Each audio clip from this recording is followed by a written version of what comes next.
এই খুনি হাসিনা বাংলাদেশে রাজনীতি করার মতো এখতিয়ার তার নাই।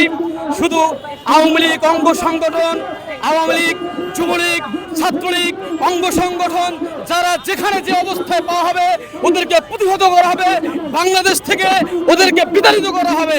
আমরা আওয়ামী লীগের সম্পর্কে এত দূর পর্যন্ত আমরা আসতাম না, বা এত আন্দোলন আমরা করতাম না, বা তাদের বিরুদ্ধে আমরা যেতাম না। কেন? আমরা কি 15 বছর বাংলাদেশে তাদের শাসন মানি নাই?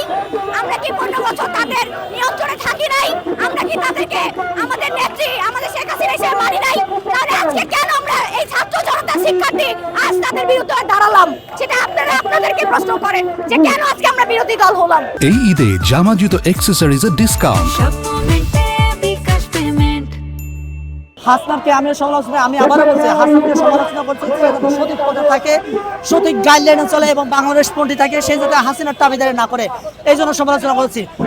হাসনাত যে দেরিতে হলেও যে হাসনাত প্রকাশে এসে আওয়ামী লীগের বিরুদ্ধে দাঁড়িয়েছে এবং বাংলাদেশ পক্ষে দাঁড়িয়েছে, তার দেশপ্রেমের জায়গা থেকে সে দাঁড়িয়েছে, এটাকে আমি সেলুট জানাই।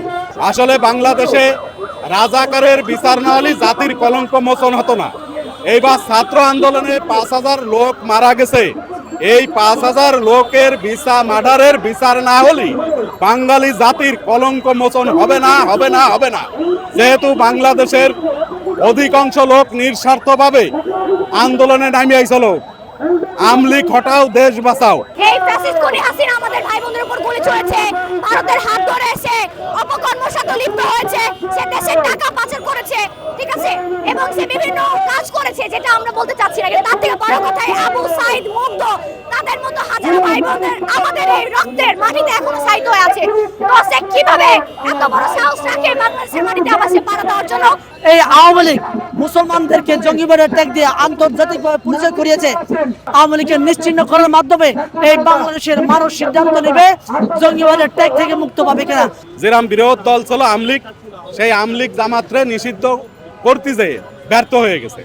কিন্তু এখন সবচাইতে বড় দাবি যে বাংলাদেশের অনেক লোক আপনার আন্দোলনে আসছিল, তার বিচার হওয়া উচিত।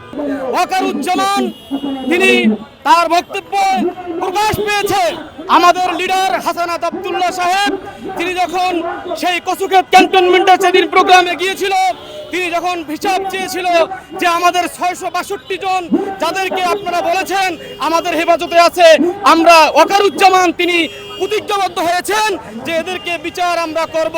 নিশ্চিত থাকুন আপনারা, আমরা এদেরকে বিচার করব, বিচারের কাঠগড়ায় দাঁড়াবো। তিনি জাতির সাথে ওয়াদা দিয়েছেন, কিন্তু আমরা সেদিন দেখতে পারলাম তিনি আমাদের সাথে বিশ্বাসঘাতকতার মতো আবাস তারা আমরা পাচ্ছি। আমরা ওয়াকারুজ্জামানের পদত্যাগ চাই। আর একজন ফ্যাসিস্ট হাসিনার দোসর শাহাবুদ্দিন চুপ্পু, তারও আমরা পদত্যাগ চাই।